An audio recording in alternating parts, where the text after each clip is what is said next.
Hey guys. Welcome to the podcast. Welcome to the podcast. This is How Money Podcast. Episode 3. Episode 3. We still don't have any sort of introduction song or hook or Maybe catchphrase. we will. Maybe this will come after the introductory song has been added to the video. Exactly. But probably not. But probably not. Yeah. Welcome back.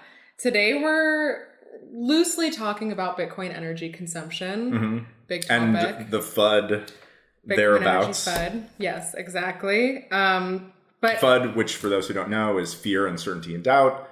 Just any sort of, this is bad, arguments that things are bad. Yeah. Usually FUD is sort of a derogatory term. FUD is a derogatory term used by people who believe that whatever the story that's being promoted is to seed fear. That's right. They don't believe. Yep. So energy FUD would be like Bitcoin is like terrible for the environment. Mm-hmm. And then people Or it's just baby seals that go into wood chippers that power the whole network. Yeah, exactly. That would be would be FUD. And then somebody would say, oh no, that's not FUD. They're actually not baby seals. They're older seals. They're like hardened criminal seals. So it's okay. Right, exactly. That would be anti-FUD. Do you know where the term FUD originated from? Because I actually think it's a brilliant term.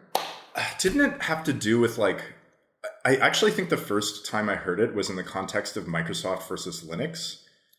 Yeah. That's so long ago.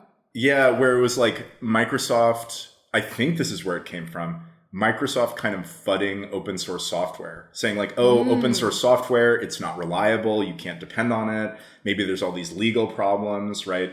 And that I think is where it entered the public lexicon. Interesting. So it preceded fake news. Because to me, fake news and FUD, calling something fake news is also a similar kind of thing. FUD is more specific than fake news, but fake news often, you'd call fake news that's negative against your side fake news. Yeah, it's used in the same kind of context. Yeah, right. Fear and FUD is usually a lot of the time it's sort of specific attacks. It's having these sort of vague concerns, FUDding and concern trolling are also are very aligned. I feel like FUD is a little bit more conspiratorial in the sense of FUD to me implies that there's an ulterior motive and you're using whatever it is that you're talking about as a way of spewing fear, uncertainty, and doubt about the thing that you already have a preconceived. So there's a little bit of a conspiracy, whereas concern trolling, concern trolling is when you're too, I guess. Yeah, but I guess concern trolling, I don't know, concern trolling is always you present yourself as being aligned with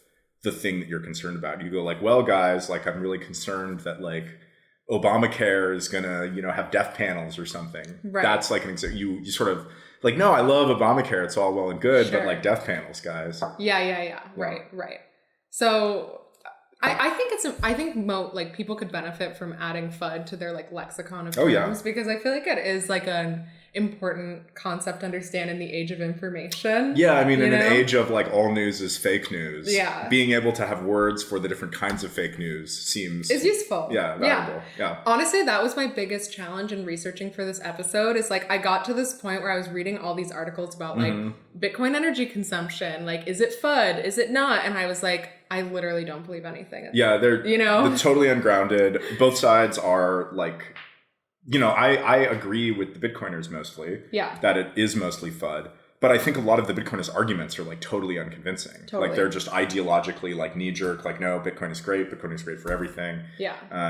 Yeah. So it's hard to find anybody who's actually well informed. It's literally impossible to find real news in this day and age. Yeah. That's what I've learned over my many years.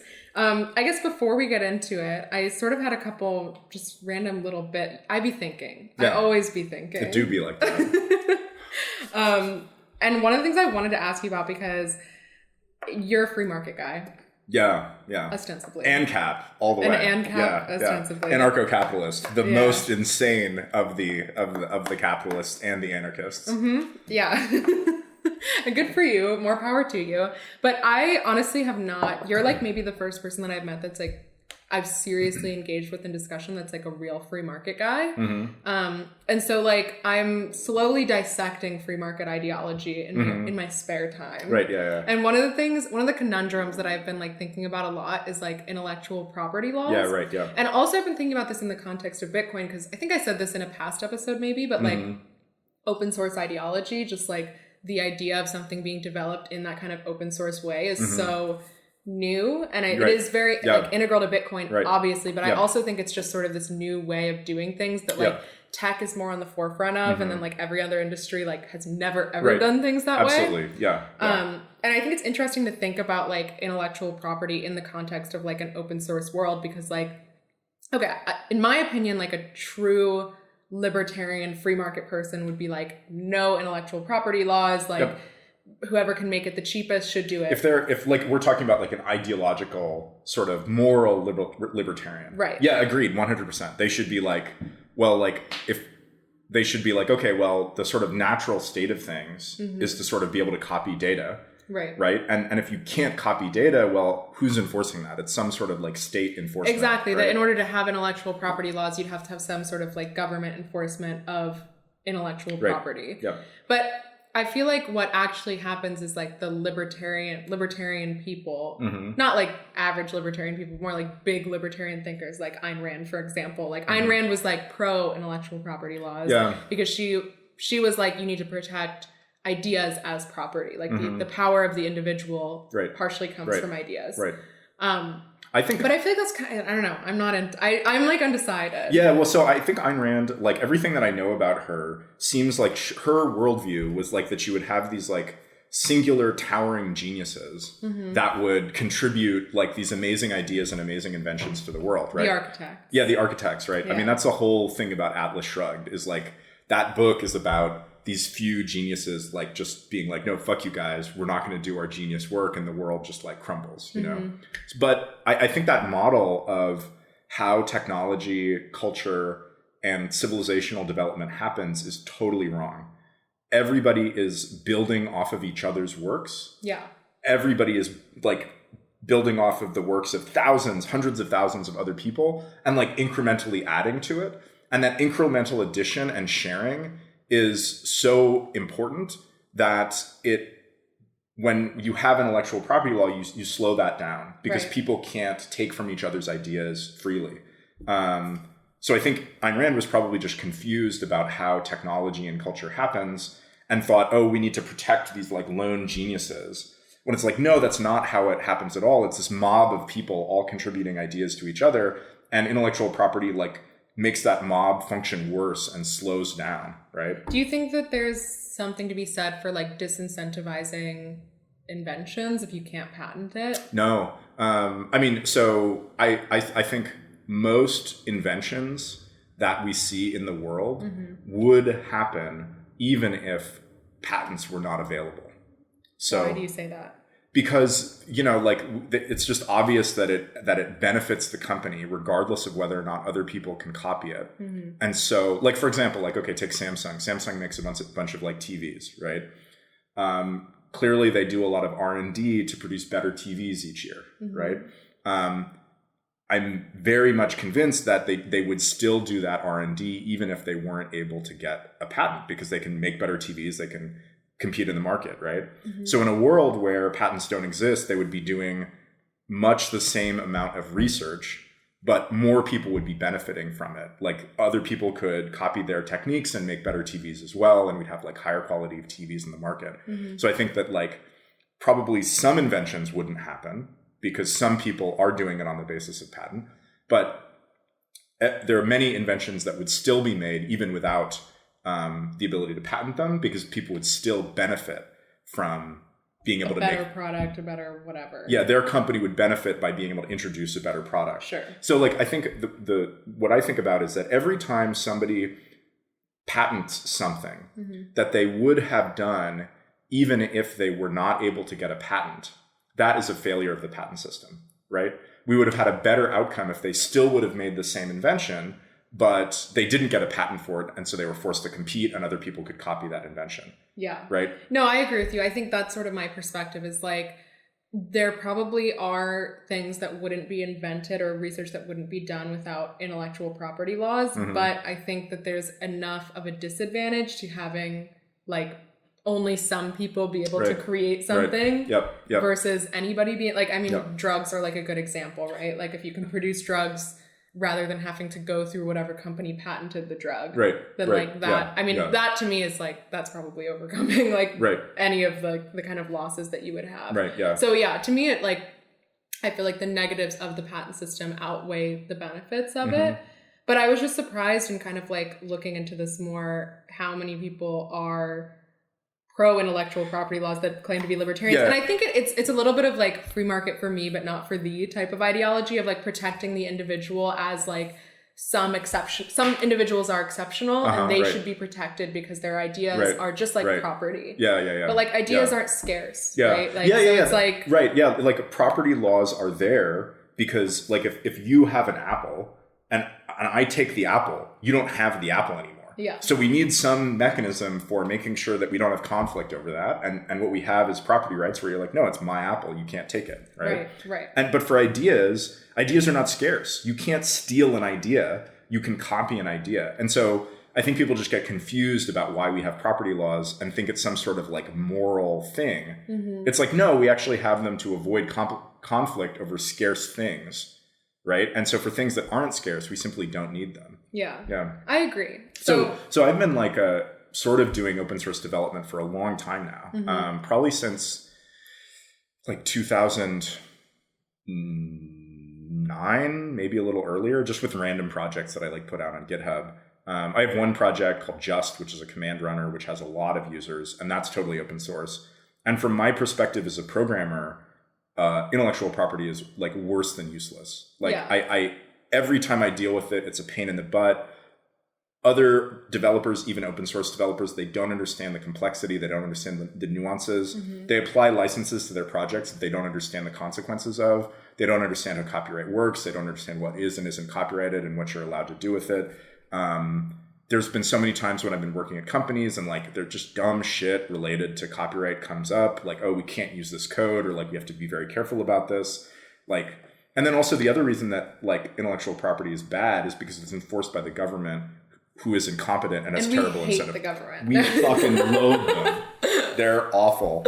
But yeah, like if you think intellectual property is good, like, okay, so I mean, maybe I shouldn't, like, I can rail on this for a long time, but like, if you think, like, if you want a patent system, okay, who's going to enforce the patent system, right? The government, right? You're going to have government employees. These are not exceptional individuals. These are like bureaucrats who make a trash salary, right?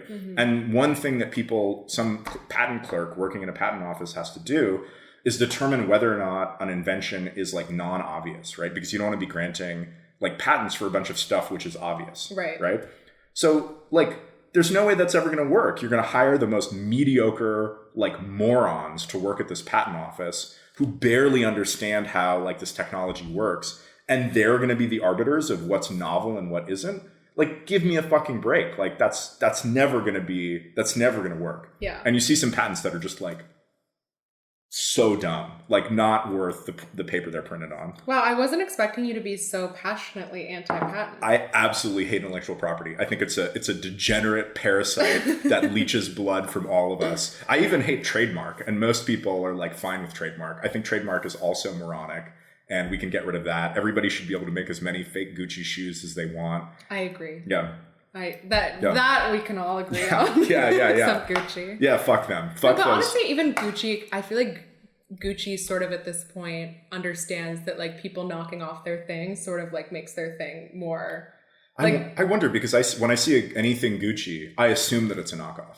I just automatically am like, oh yeah, that's probably a knockoff. That's too far then. But what you want is for people to mimic and like spread your brand and make it so that it's like, oh, this is so valuable that like I need to get a knockoff of it. One extremely good counterpoint to the arguments that patents are necessary to create innovation is if you look at the fashion industry. So you can't actually get a patent on a new design for an article of clothing, right? Nobody talks about patents for a certain style of shirt, right?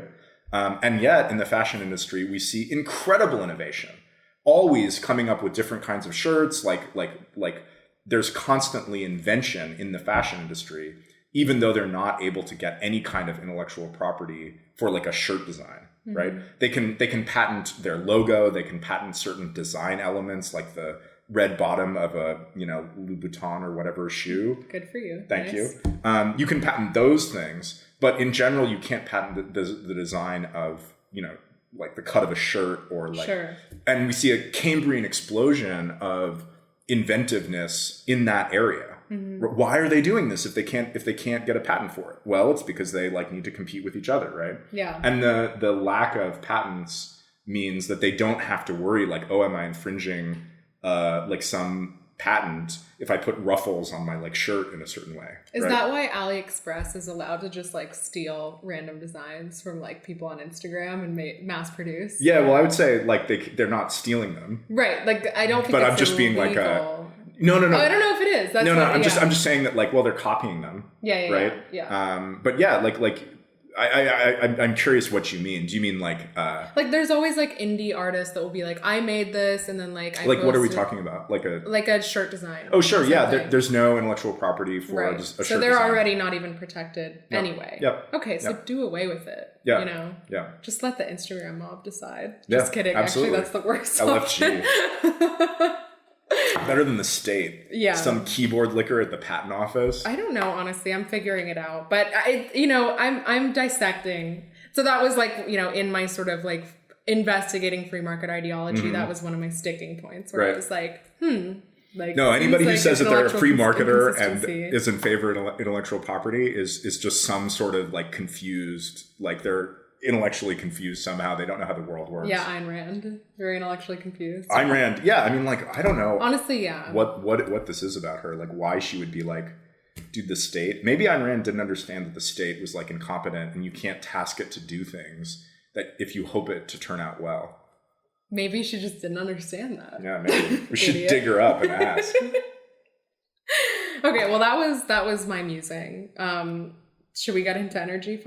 Are you we're going to skip this whole section about cults? We can talk about cults. Yeah. I mean, Bitcoiners are a cult. Bitcoiners are totally a cult. Yeah, but like, as you say, on the Hell Money podcast, we are value neutral when it comes to cults. I'm value neutral. I think you're actually a little pro-cult. Yeah. Because cults have vibes. Cults are based around very strong vibes. And I do think that there's something to be said in like the incredibly lonely and isolated like society that we live in now, like just the value of like having like an extended communal family in that way is I do think that's like a huge draw for people that like, I don't know, people get creeped out by that, like they're like, it's kind of culty, and like it is kind of culty, but it also like people love it and really crave it, you know. And institutions or like groups where you can belong to the group, they kind of create social capital, right? I think people look at a group that has like a lot of like internal cohesion and they see that it has a lot of internal social capital. They're like, oh, members of this group, they trust each other, they work well with each other,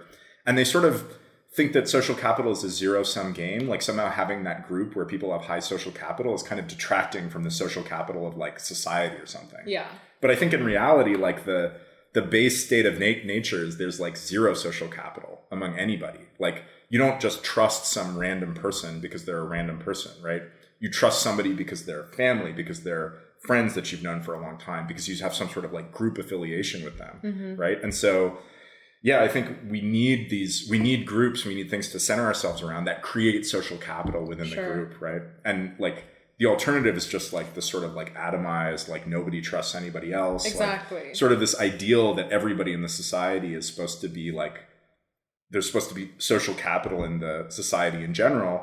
But if you've got a society that isn't oriented around anything that anybody can sort of be a part of, like that's just not going to happen. You're not going to have this like global social capital. Well, and I think also like one of the big issues with the like group dynamics of like cults of old is that like it required like a charismatic leader to promote, but I feel like in the age of the internet you don't even need that anymore. Like you need a vibe, you need people who are able to create like memes and content around that vibe. Exactly. It's more crowdsourced and like everybody sort of open source cult. Yeah. I mean, the internet is just one big open source cult factory. Yeah. So like, yeah, it's like you used to have a charismatic leader and that was like the center of the cult, right? And now it's like this like collectively manufactured vibe that everybody kind of knows where the center is, and like everybody produces memes that are like in this like vibe cloud.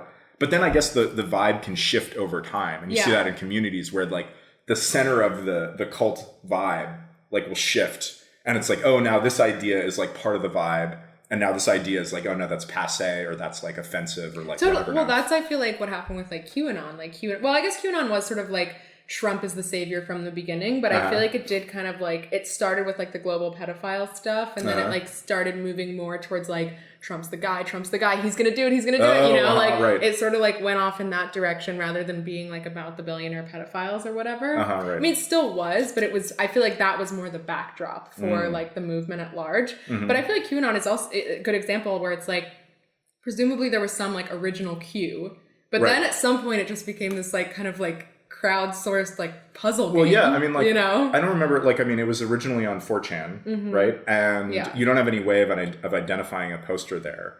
And so you had the original anonymous Q, but then other people could post as Q and nobody would know. I actually don't know. I think there might be a way to identify posters on 4chan. I think there's something called trip codes. Yeah, there was some level of like identifying, but I think also even beyond that, it's like the messages that were posted, you needed to encrypt. And so like what the messages actually meant, like it was like a puzzle. Right, you needed and it was decoded by the mob. Exactly. Right? So, and the mob would decode it decoded, not encrypt. Like you needed to have crowdsourced interpretation of the original text. Yeah. So even if Q is one person, the interpretation was completely crowdsourced. So like it went off in all these like weird directions. And I think that's also what makes it so hard to control. Is like, okay, let's say you have like a Jonestown situation, like Jim Jones is at the head of that, and like that's who you're targeting, and if you can get Jim Jones, like the whole thing probably collapses, right? But like with QAnon or with Bitcoiners, it's like there is no like figure to take out or would like take out the whole thing. Right, yeah. The book that I was reading. I mean, Satoshi like removed himself from the discourse. Right? Maybe he's Q. Maybe he's like, guys, Satoshi's I'm moving on to other things. Yeah. I'm working on other projects.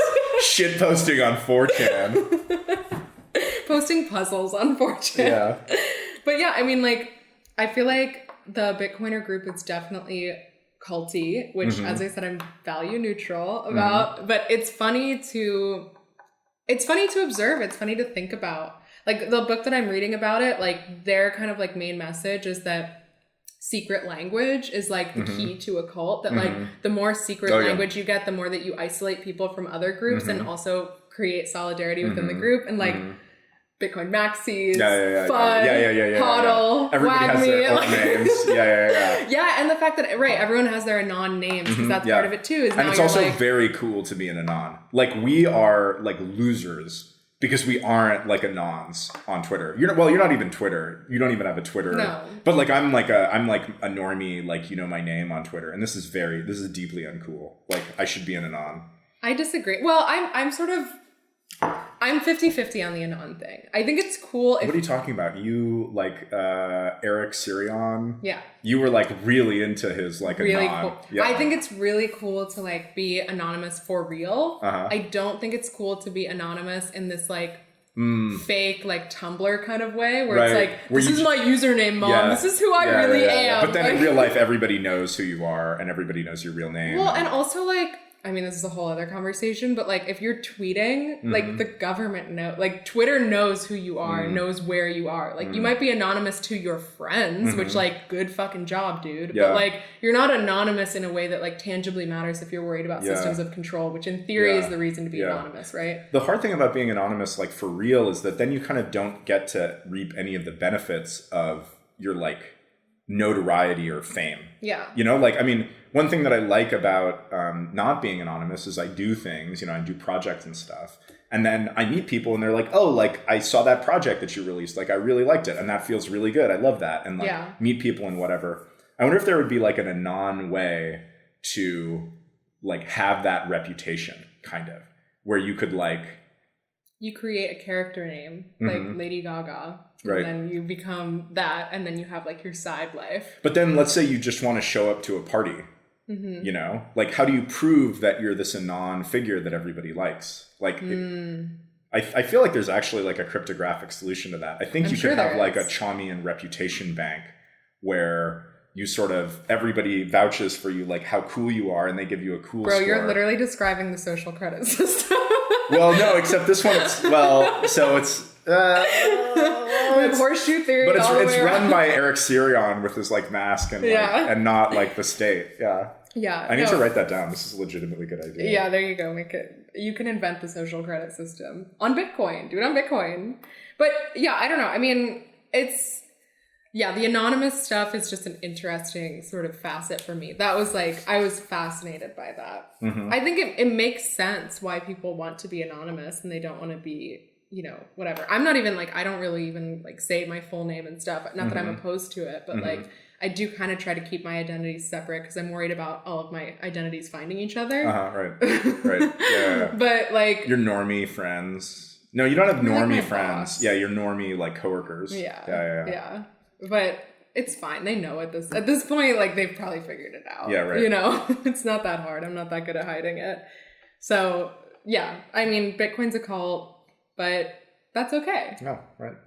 No problem. That's the conclusion there. So I've been thinking about intellectual property and I've been thinking about cults. Yeah. Intellectual property is a cult. I mean, but not one of the good cults. But a bad cult. A vibe negative. Negative yeah. cult. Yeah, that's actually the main determining part of cults is the vibe good or is the vibe bad? Right. Did you see Midsommar? No.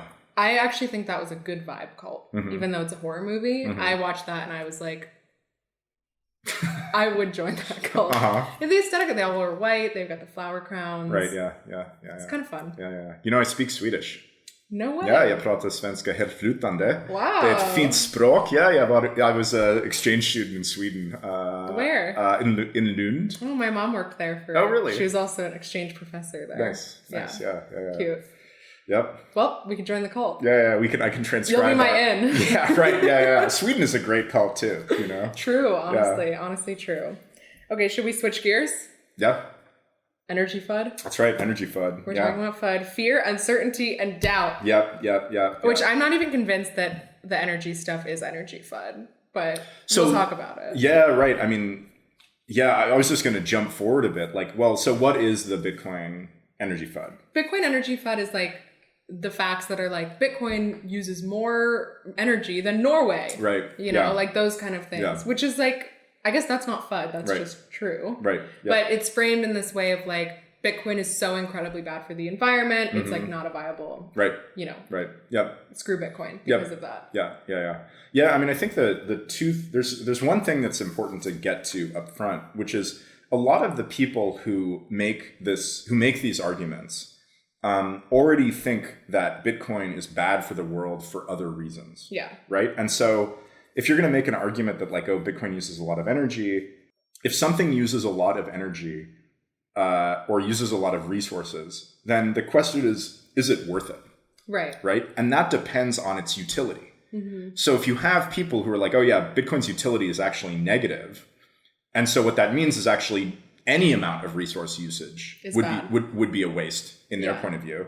And then they make arguments about resource usage. Well, it's like kind of disingenuous. They're like skipping the first step of the argument where they're like, okay, Bitcoin is bad and thus its energy usage is bad. Yeah, I think generally like the energy consumption argument comes from people that already have a reason for not liking Bitcoin. And so they're creating the energy FUD around it.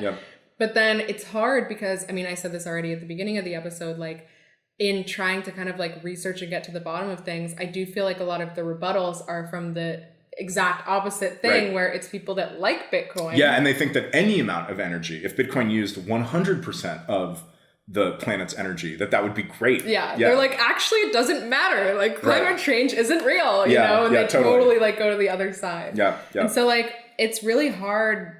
Yeah, I mean, like, honestly, I feel like at this point, maybe you'll like convince me otherwise throughout this episode. I'm like, I don't know. Yeah. I mean, but I think maybe nobody knows. And that's just kind of, it's like a deeper existential question about energy usage in general. It's just more complicated. Like everybody likes to ride in on their monocausal hobby horse, right? Where they're like, okay, like, I think this thing is good and thus I'm going to decide every argument about whether or not this thing that I've already decided, like which way I'm affiliated with, right? Yeah. But yeah, I think it's complicated. It's like, well, like, okay, well, how much energy is Bitcoin really using, right? Like, so first off, like I think the comparing Bitcoin to a country is a really bad way of framing Bitcoin's energy usage. Well, it's good if you want to be anti-Bitcoin. Right. Yeah. But bad if you just want to have a neutral, sort of restrained view of it. So, if we look at countries are like all different sizes. We have huge countries like Russia.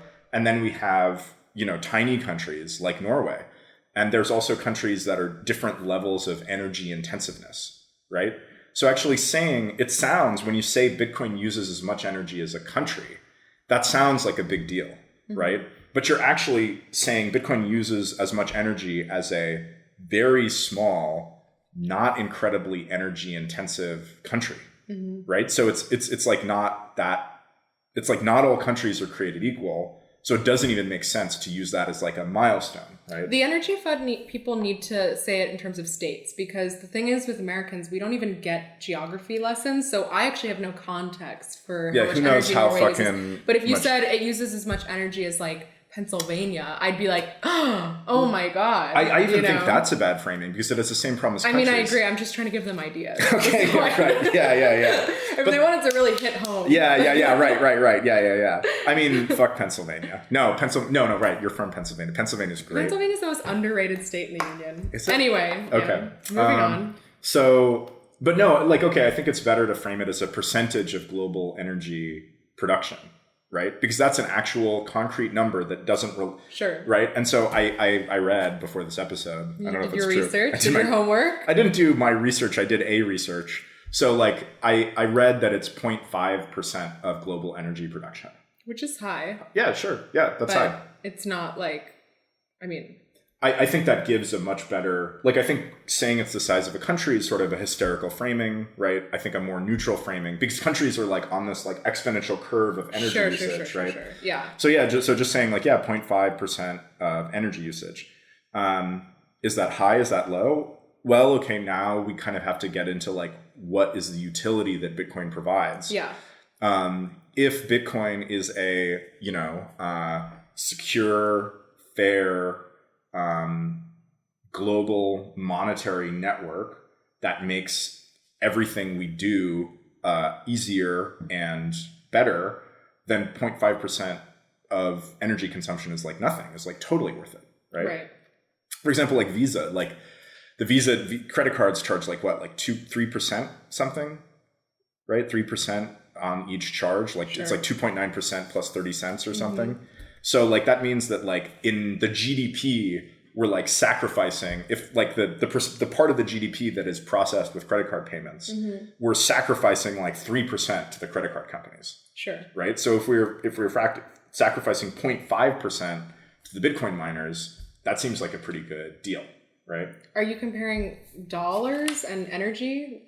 Oh, I'm comparing the percentage of the GDP that is sort of consumed by processing transactions. Sure. Yeah. I see. Yeah. I wonder, like, okay, do you have a sense for like Bitcoin right now? The transactions obviously are much lower than you would expect if we reached a hyper Bitcoinization. The size or the fees? That's kind of what I'm at. Like at energy consumption, like what is like is it like a, parabolic what determines situation? how much? Does it end up being flattening out? Like if Bitcoin were to be adopted worldwide, how much energy would Bitcoin consume? Do you have a sense for that? Does anyone have a sense for that? Yeah, it's actually pretty simple. So, well, I mean, sort of simple. So miners are the ones who are buying energy. And they're the ones who are buying energy to use as input to their mining operations. And so the amount of energy they're willing to buy depends on the amount that they expect to make from their mining operation. So sort of ignoring like depreciation and like inefficiencies and like other inputs, like they have to buy like space to put their miners. Roughly speaking, they're going to be willing to buy the amount of energy that they expect to make. And so they're like, if a miner expects to be able to earn, let's say that there's like 1,000 Bitcoin in like fees and block rewards every month.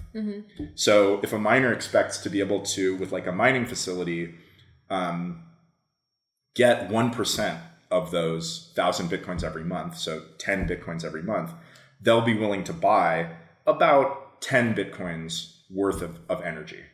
So like if like that entirely determines it, right? You look at the amount of, like miners are all competing for the block reward, right? And the amount of the block reward determines how much they are willing to pay to compete for the block reward.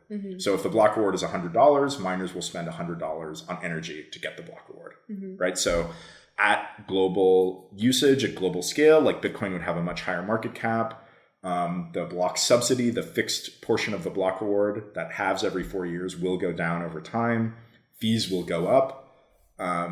So I'm kind of saying, like, I know what the equation is, but I don't know what the inputs are. But so I guess, like, just look at, like, does it level off at some point based on incentives? Like, where it's like at some point it becomes too, like, I guess I'm trying to wrap my head around, like, if there's infinite transaction, like there's everyone is sending Bitcoin everywhere. Right. Yeah. Like, does it just keep going up forever, energy consumption, or is there some point where it's not profitable? Like, how does that work out? That's right. Yeah. So I mean, assuming we don't have a block size increase eventually, and the blocks stay at the same size, we have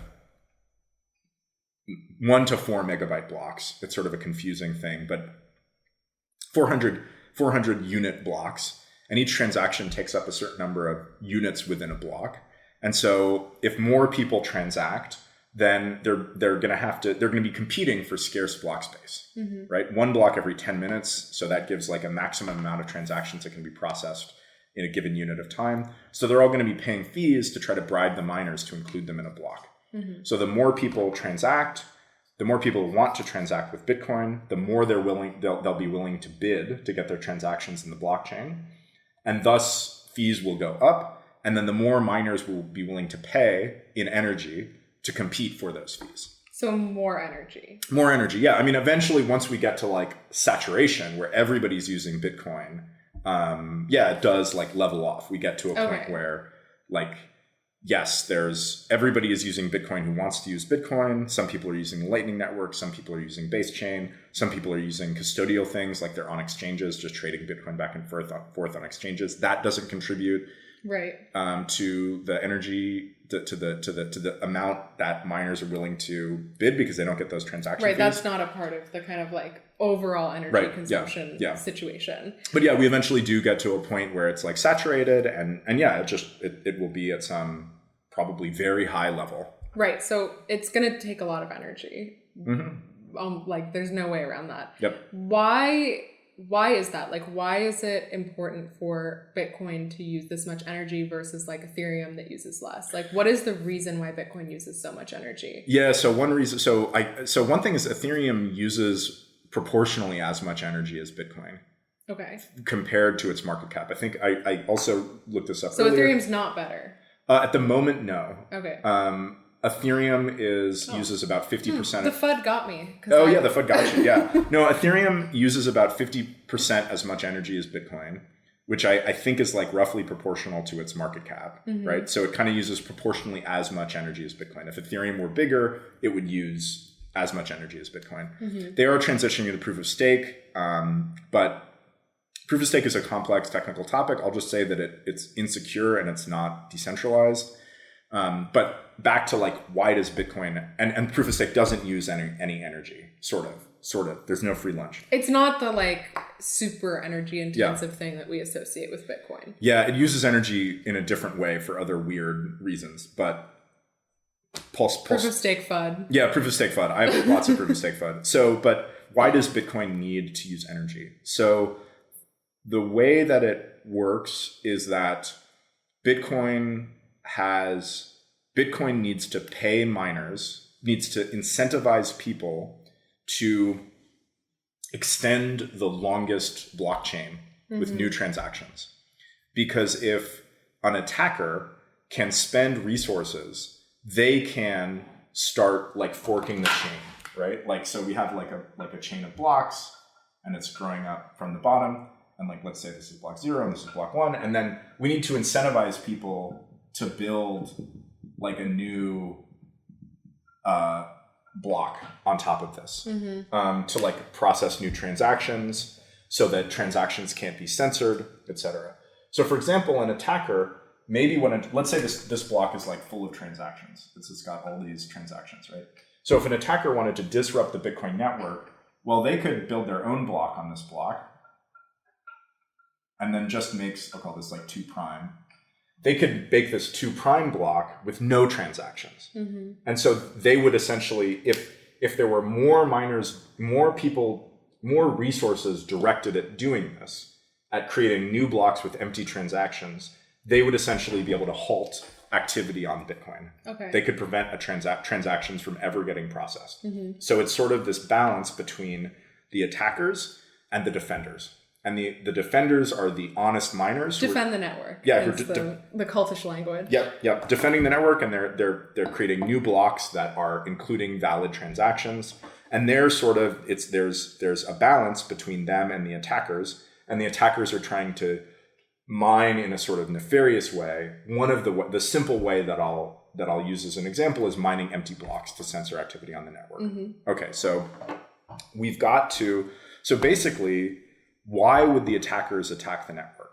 Well, they would do it for some sort of financial gain. Like maybe they, I don't know, maybe they're like a government or something that doesn't like Bitcoin. Yeah. And so they just want to censor transactions. They just want to kill the network. Right. So they're going to have some amount of resources that they're willing to put into doing that. Some amount of like, they want to, like, it's worth it to this. It's worth $1 million to the government, to some government, to censor Bitcoin. So they're willing to buy like $1 million of miners and electricity to mine these, like this like empty fork. So the defenders essentially need to be incentivized by more than that amount to continue extending the honest chain. And so that is why Bitcoin needs to use energy, because it needs to be costly to attack Bitcoin. Sure. So proof of work essentially ensures that it costs you a lot of energy and therefore money in order to attack the network. Right. It's not important that it's energy. But that it costs you something that would be valuable. In this case, energy. Actually, that was another question I had when I was sort of big braining about all of this, is like, let's say you had a society where you had like infinite energy, like you have all the energy in the world. Does that break Bitcoin? Yeah, I mean, infinite energy breaks everything, because then You don't even need money at that point. Yeah, anybody would be able to direct, I mean, like half of infinity is still infinity. So anybody would be able to direct infinite resources at attacking the network and defending the network. And if you have an attacker with infinite energy and a defender with infinite energy, I don't know, like, how does that even work? You know, like any, you know, even the sun is, even if we built Kardashev sphere around the sun, sure, we would be not getting infinite energy. We'd be getting, you know, sun amount of energy. And so then, you know, yeah, we would want to incentivize that, like, it's that the defenders are using more energy to extend the longest chain than the attackers are using to compromise it. Sure. Okay. That makes sense. That's skipping ahead in my notes at this point, because I was really thinking about energy. Because I mean, really, I feel like what the energy FUD comes down to is energy. It's right. Like, what do we think about energy? Like, I guess what we've been talking about right now is like, why does Bitcoin need so much energy? And the answer is like, to defend the network, essentially, right, to make it unattackable, or, you know, however you want to say that. One point, like, one thing that a lot of the energy FUD confuses is they look at, for example, like a proof of stake system, like, I don't know, some random proof of stake shitcoin, and they go, well, look at that network. That doesn't use as much energy, right? And they miss that actually proof of work is more secure and more decentralized. So they're making an apples to oranges comparison. Yeah. Right? They're looking at like Bitcoin is like, I don't know, what's some, like a big buck stallion, you know, fucking ready to go, huge horse, put a bunch of shit on it, take it everywhere, jump over shit, you know? Sure. And then they're looking at this, like, you know, shitty, emaciated, like, donkey. And they're going, well, look, the donkey only eats like 1 carrot a week. And like the Bitcoin raging stallion eats like billions of carrots a week. And it's like, well, yeah, but you know, you like, you can put your niece on the donkey and it'll like keel over because it's like sick and emaciated, you know? Whereas like, it's just an apples to oranges comparison. Yeah. I mean, I think part of it is like a deeper question about like, is the goal of our society to limit energy consumption, right, or assume that we will continue to create energy abundantly, right, whether that's green energy or whatever. Right. Yeah. And I think like that is part of I mean, this is not even about Bitcoin. This is more of the environmental movement in general. I feel like there's a little bit of like that hasn't been sussed out. Right. And I think that's partially why like people are so conflicted about like nuclear, for example, is like, I feel like a lot of people's solution to the environmental crisis is like, we need to use less, energy is scarce, and we need to be using as little as possible, basically. Right. And then there's this kind of other like approach of like, we're going to innovate ourselves into like solar grids and wind farms and maybe nuclear or whatever. And that like the energy crisis will be solved through innovation, essentially. I mean, I think that this one is pretty simple. Like energy usage directly causes human flourishing. Like very directly. Like there's a straight line from energy becoming cheaper and more available and people's lives getting much, much better. And so I think the idea that we somehow are going to have a good future where we don't grow the amount of energy usage, the amount of energy that we use, and we don't make it cheaper, and in fact, maybe we make it more expensive, that that's somehow going to be a good future that we're going to want to be in. I think that that's just like categorically false. That we want to use like energy is lights, it's medical care, it's food, it's housing, it's materials, it's everything. It's an input to everything in our society. So the idea that we're going to have less energy as an input and somehow be better off, I think is just like incorrect, is like confused. Yeah, I mean, I think like, I feel like your argument of like Bitcoin costs a lot of energy, but it's worth it, is sort of predicated on that like underlying belief that more energy is necessary for a flourishing society. And I think that's part of the disconnect that people don't realize that they have. And they're just like, oh, it's bad to use energy. And it's like, well, why is it bad to use energy? But like, I think electric cars are like a good example too of like where people are more able to put optimism into it and they don't realize that their underlying belief is optimism, where like people think that like driving an electric car is a better thing than driving a gas car, right? Which like it's not really right now because most of our electricity is not from like clean energy. But in theory it could be if we got to that point, right? And so I think like that's an example of like a situation where people are more primed to like think in a positive energy future kind of way. Whereas like hearing like, oh, Bitcoin takes all this energy, it's like, well, we don't have that much energy. We can't be using this energy. You know what I mean? It's just this different like sort of way that people flip. But I think people haven't decided or thought about the underlying thing, and that's why they flip between the two. It's like, what do you envision for the future? You know, like what do you actually think a good future looks like? Is it a future where like everybody has energy, or is it a future where like we live like these like European gnomes or whatever? Like I kind of am pro that. I mean, like I know you like, but like I know you like that lifestyle, but like the lifestyle that you want is probably just more expensive when energy is expensive. You want to be able to get your gardening supplies. You want to be able to be plugged into a transportation network, so when you need, you can get the things that you can't produce. And like all of that gets more expensive when energy as an input gets more expensive. Yeah, I think I'm mostly into like efficient systems design. Like I think that like if you have like a good cycle, whether that's like your plants in a garden all like feed into each other in a good way, so you don't have to like input extra energy in the like in fertilizers or whatever to like get them to work well. Like that to me is like, well, that's what I think like a good, well-designed life looks like, is like where the system works out. That doesn't mean that there's little energy being exchanged. It just means that the energetic exchanges are, it's vibes. You know, you gotta like put out, you gotta have good vibes going out, good vibes going in. It's interesting like with vibes, like it's interesting. People vibe with electric cars, but they don't vibe with nuclear.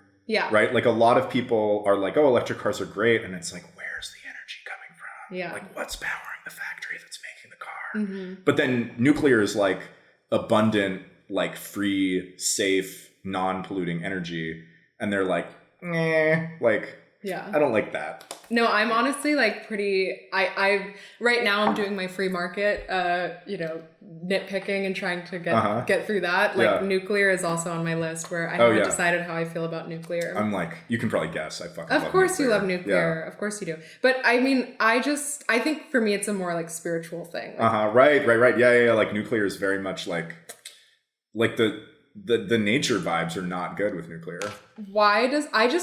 For me, I'm like, why does splitting the atom result in like a catastrophic explosion? That to me is like a spiritual question that we need to be. C is really big. in E equals MC squared. Just it's fucking huge, man. I know, but what does that mean? Like, what does that mean about the nature of our reality? You know what Light goes really fast. But like, it's just like, are we breaking the simulation by doing like nuclear? Like, should we be playing God in that way? I don't think we're playing God. We're just like, I don't know. I feel like there's something. Should we be burning things?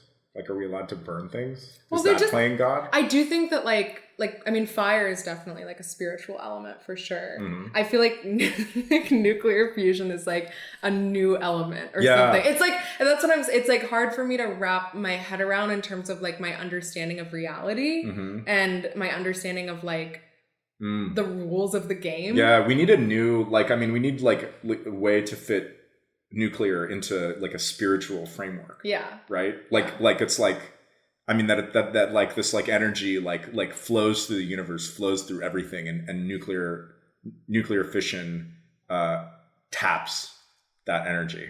But then why does nuclear waste cause like death and destruction? You know what I mean? Like that has to fit into the mythology monkey's as well. paw, up and down, you know? Yeah, it's really, that's what I mean. It's just like to me, it just seems like a very heavy topic. And it's like, that's why I say it's like playing God, because it's just like, I feel like there's a lot of responsibility that comes with it. And like, I don't know, what does the Pope think about nuclear? You know, what is like...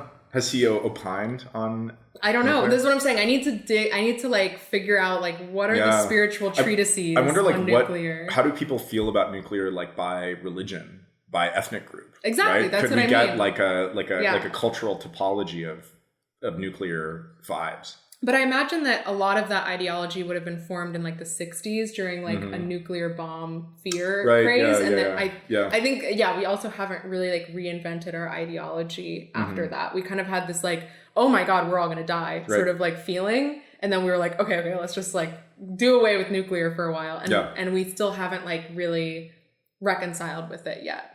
You know? Yeah. Like I think people who still think about nuclear are mostly people who are like, think it's going to be the end of the world. Right. You know, it's not people like you that are like, this is the key. Yeah, right. But I do think that we will see more of that. Like we have to, you know? Yeah. So yeah, I don't know. I'm undecided. Yeah. I'm undecided about energy consumption. I'm undecided about nuclear. I kind of am just like, you got to just see what happens, man. I don't know. Yeah, you sound like a free marketer to me.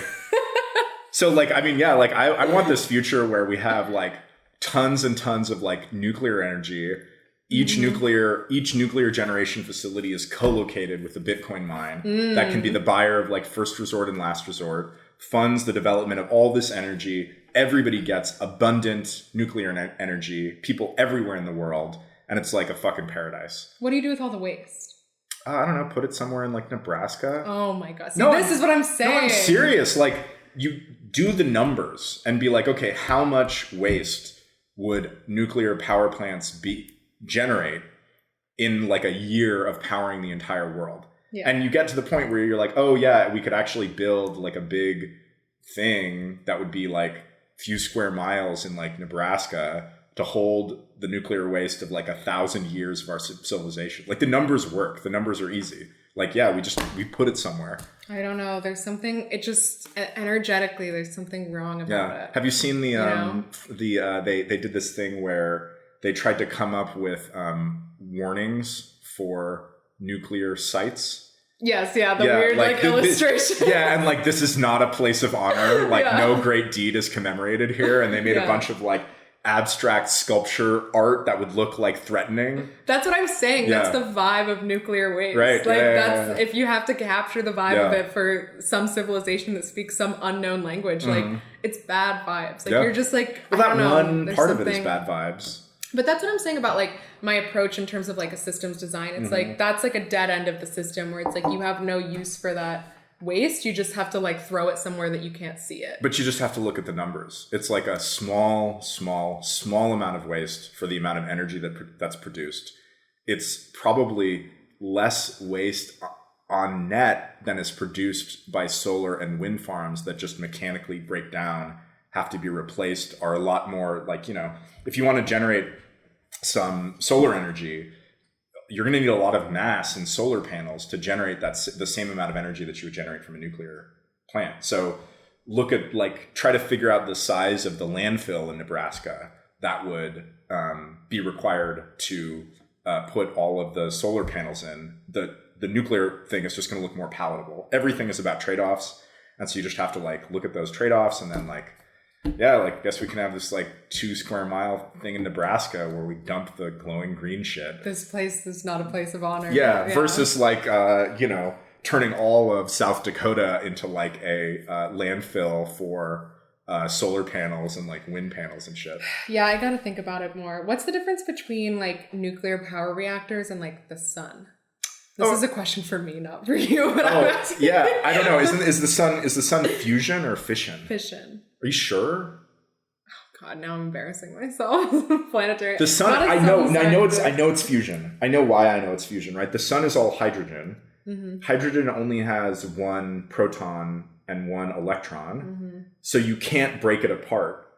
So it must be fusion. So the sun is fusion, I think. Oh. Yeah. But yeah, I mean, yeah. Now. Yeah. So the sun is fusion. What do you mean? What's the difference? Well, I'm coming up with my spiritual thesis on the side. Like, is what we're doing different than what the sun does? Because the sun is like clearly this like magnanimous good, right? You know, mm-hmm. So it's like, is it so different? Are we creating mini suns, or are we doing some like bastardized version? Definitely. Mm-hmm. Yeah, what does the sun do with all its nuclear waste? The sun is fusion, so it doesn't generate nuclear waste. See, that's what we need to do. We need to make mini suns. We're trying, but it's not going to work. Like, it's too expensive. Okay, like, we've really gone off the rails here. Okay, so back to Bitcoin Energy FUD. So one of the things you've got to consider with Bitcoin Energy FUD is like, well, what is the energy mix that Bitcoin is using, right? If Bitcoin is using a bunch of like dirty coal, that's worse than if Bitcoin is using a bunch of clean sources of energy. Sure. In general, renewable energy is the cheapest source of energy. So I think that Bitcoin's energy mix is actually better than average. Like, it uses more renewable energy than other parts of the economy. Yeah, I think there's a good argument to be made for like the financial incentive of mining Bitcoin is greater if you use renewables, and mm-hmm. that like maybe that incentive. Okay, there's that. I think that's solid. Yep. Then I think on top of that, people build the idea that that somehow incentivizes renewable energy production, which I think also sort of works, but I think that's a little bit shakier than... You want to build renewable energy, you need like, let's say you want to build nuclear energy, and there's going to eventually be demand for all the energy that you build, but maybe not right away, mm-hmm. right? So, well, if you can get a Bitcoin miner as a miner of like first resort or last resort or whatever, that's going to co-locate there. You don't need to worry about that. You can build all the renewable energy that you want, and like the demand is there from the beginning, so you don't need to worry about building energy that you can't deliver to like a customer. Sure. I think in general that people sort of take a snapshot view of a market. Mm-hmm. So if you look at a market, right, and you have the old supply, or I don't know how these curves are drawn, right? Let's say that I forget which one's supply and which one's demand. So like, okay, you have like supply and demand, and I guess maybe this is like prices. Maybe this is price. I don't know. Let's call this price. We're doing like shitty nuclear physics, shitty economics. Yeah. So what they do is they go, okay, like what happens when there's all of a sudden a source of new demand, like which is this curve getting shifted up, I guess. So okay, you get a bunch of new demand, and it goes like this, and then you get like a new price here, mm-hmm. and they go, okay, well that's bad. I mean, you get not there. Right where the curves meet. They're like, okay, well that's bad because now this thing is now only available for a higher price. Mm-hmm. But that's a static view. That's looking at a snapshot of the market. What's going to happen is that supply is going to respond. Right.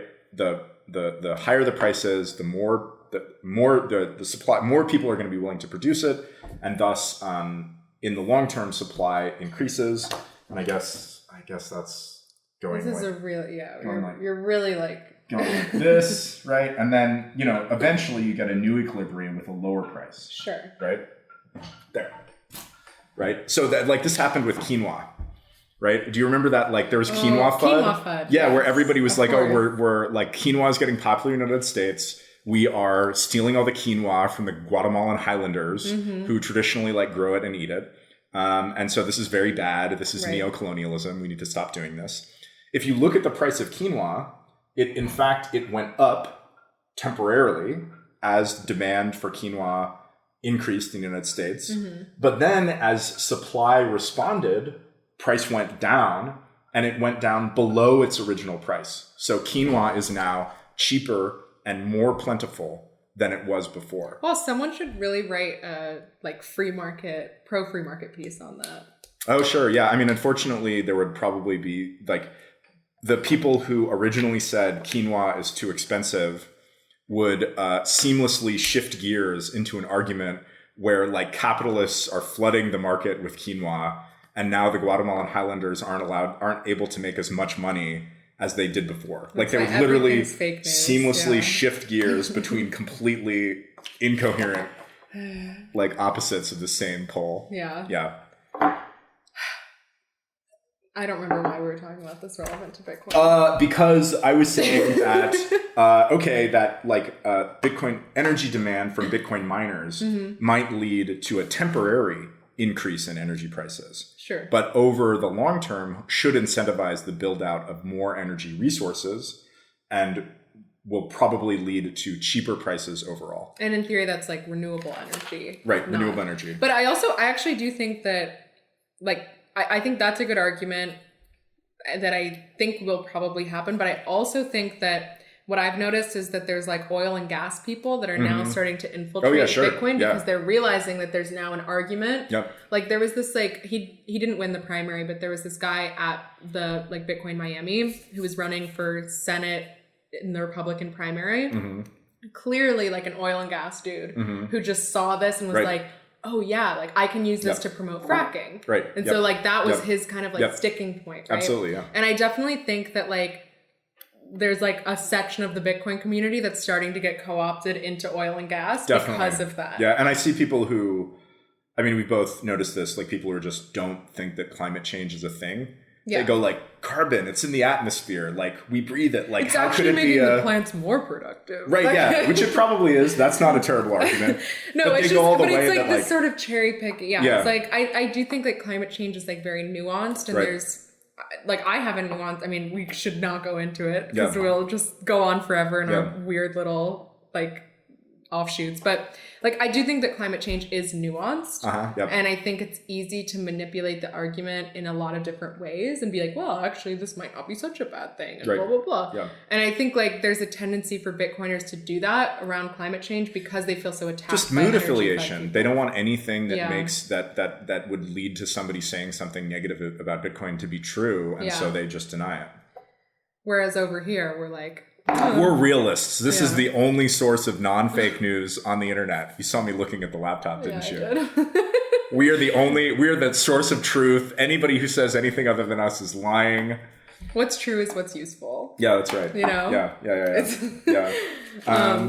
There's a lot more in my notes, but what do you think, like, should we go? We didn't talk about the Kardashev scale. Yeah, I mean, okay, one thing I'll just say, like, really quick, I think it needs to be said. Bitcoin miners can turn on and off on a dime. So this is really good for energy grids. Energy grids love consumers like that.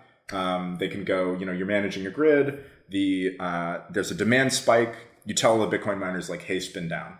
Bitcoin miners don't care. They're fine spinning down. They don't need to have 100% uptime, right? Unlike a hospital that absolutely needs 100% uptime, they'll do it. So they definitely, I would say a grid which has Bitcoin miners is going to be more stable than a grid that doesn't, just like flat out. Okay. Because it's this demand that like spins up and down like on a dime. What else? Anti-FUD. Just spewing some anti-FUD here. Anti-FUD. Yeah, I don't know. I think that's probably it. There's honestly a lot. I mean, I feel like we could even do another episode about this. Yeah. I feel like I have even more to talk about. Yeah.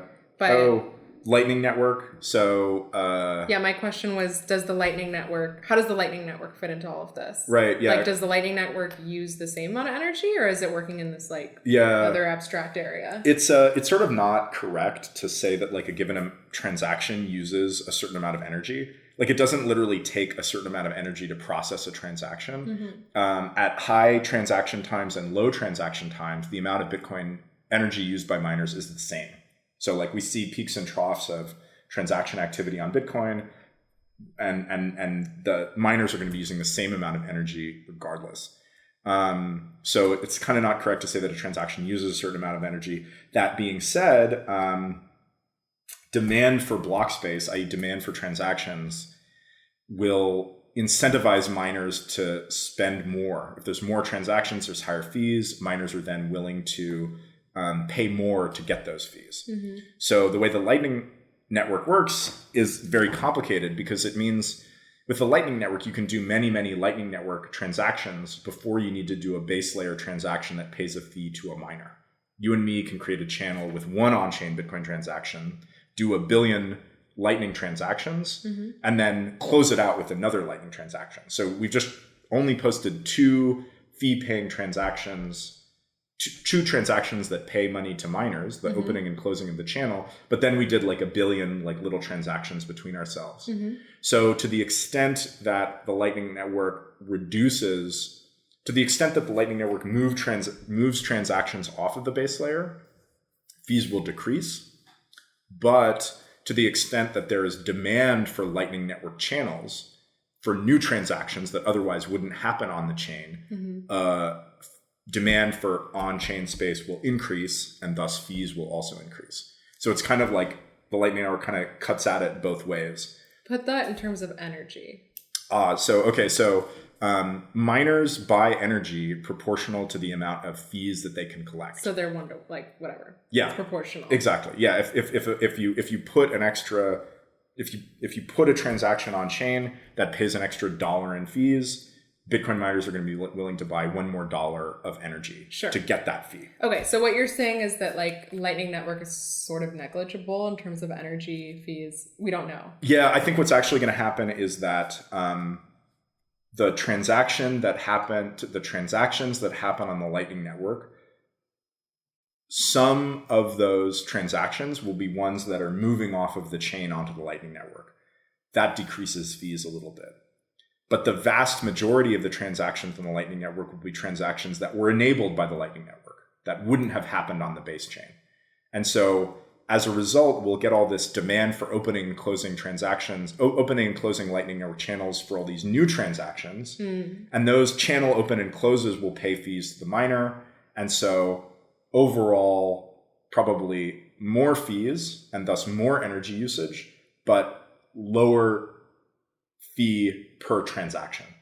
Sure. So more transactions. Bump to the amount of energy that the miners are consuming, but huge bump to the number of transactions that can be done. Sure. Yeah. Okay. That was my When in researching about this, I was like, where does Lightning Network fit into all this? I'd say it's everything's slower than you think it's going to be, mm-hmm. but I think like probably within 5 years and definitely within 10 years, the Lightning Network is going to explode in a really crazy way. And some large proportion of global commerce is going to be done over the Lightning Network. And that's going to make Bitcoin way more efficient on a per transaction basis. Yeah. Okay. Lightning Network, mining transaction fees. We got to that.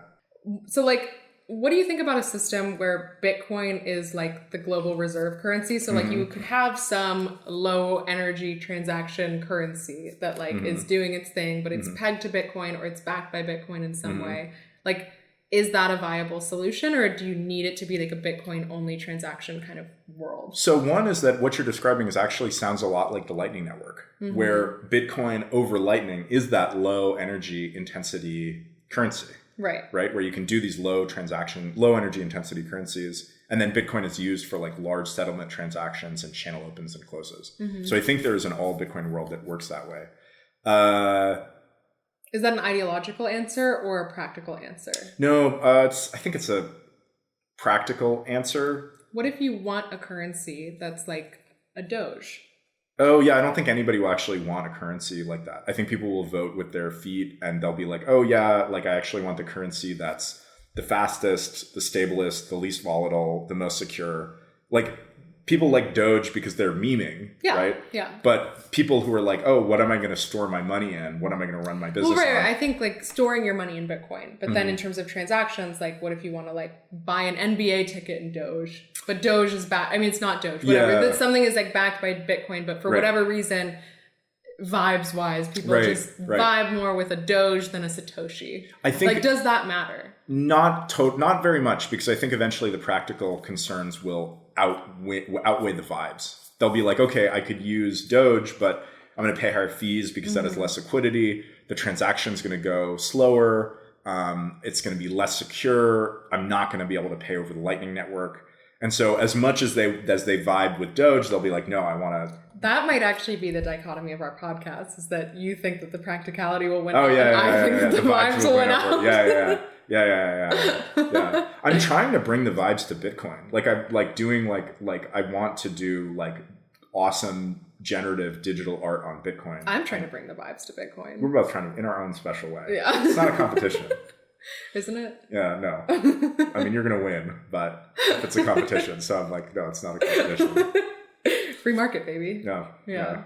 Shall we call it? Yeah, we should call it, I think. We're at a good amount of time. Yep. So, yeah, thanks for listening. I don't think we got to a conclusion, but hopefully we discussed it over. Yeah, we discussed it. Way, there's no conclusion. It's like a lot of like things and like got to weigh them off and trade-offs and got to get off your monocausal hobby horse and like look at the data and like. Yeah, look at the data, feel the vibes. I think it's important also, like, obviously we're doing this sort of like Bitcoin-centered podcast, but I'm not interested in doing like Bitcoin propaganda. Like, right. I think it's more that I want to talk about these various topics and kind of like break them down. And I think like the subculture is interesting. I think Bitcoin as a technology is interesting. Like, I'm hoping that each episode we can sort of just like attack it rather than be like, and let us tell you why energy FUD is bullshit. For sure. Yeah. You know? Yeah. So yeah, I think we did a good job. Yeah, definitely. Cool. Just pat ourselves on the Great back. work, everyone. Episode 3. Excellent work. Yep. All right. Well, yeah, thanks for listening. Cool. See you guys next time. Bye.